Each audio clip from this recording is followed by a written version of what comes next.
This video builds on concepts discussed in the coherence principle, so if you're not familiar with it, you might want to watch that video first. Here's a quick recap.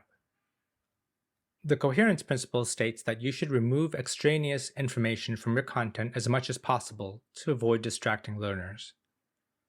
But sometimes it's hard to avoid all extraneous content, and that's where the signaling principle comes in.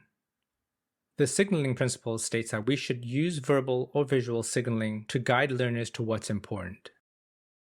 Some examples of verbal signaling are summary outlines, headings, pointer words, graphic organizers, and highlighting or emphasizing.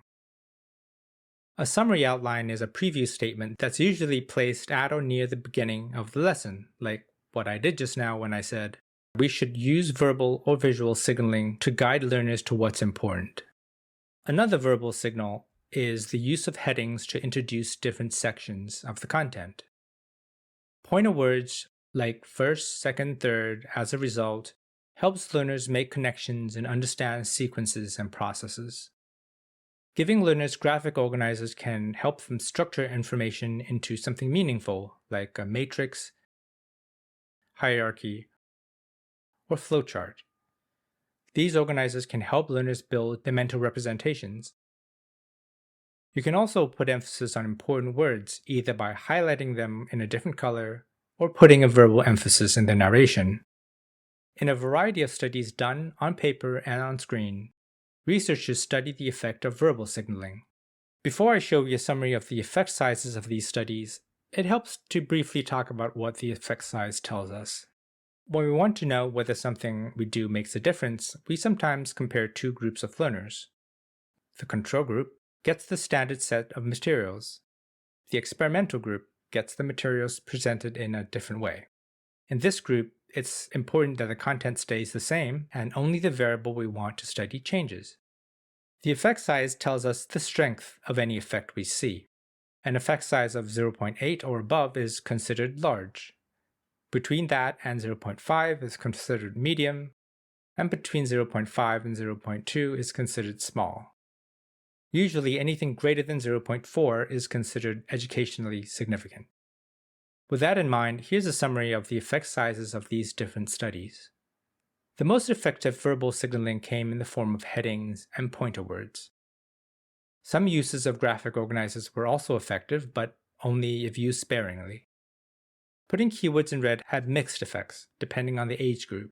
It appeared to be more effective in materials presented to college students than with elementary age students.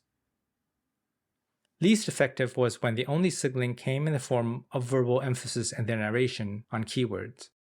But in general, these studies show that verbal signaling, which isn't that difficult to include, does help students learn better.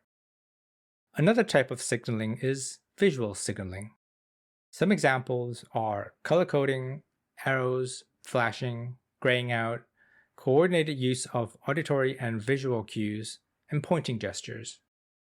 Color coding involves using color to highlight important parts of the graphic. You can use arrows to draw the learner's attention. You can also make parts of the graphic flash, or gray out parts of the graphic that are not being discussed. Studies comparing groups that were given color-coded materials and those who were not show that color coding had a moderately positive effect on learning. This effect can be further improved with the coordinated use of auditory and visual cues. For example, when the narration puts additional emphasis on what's being discussed and highlighted visually. Another type of visual signaling involves pointing to the important parts of the graphic. Researchers did a number of studies with the use of pedagogical agents, like an animated character who serves as a guide, or an actual person. These studies showed that pointing vaguely to the graphic alone was not particularly effective, but pointing to the specific part of the graphic being discussed yielded significantly better results. So, to summarize, you can see that the most effective use is to point to specific parts of the graphic, ideally with a pedagogical agent or a person, or to use coordinated auditory and visual cues. Given the research showing the benefits of the signaling principle, it's worth keeping in mind how these small edits and adjustments to the way you present content can lead to a significant improvement in learning.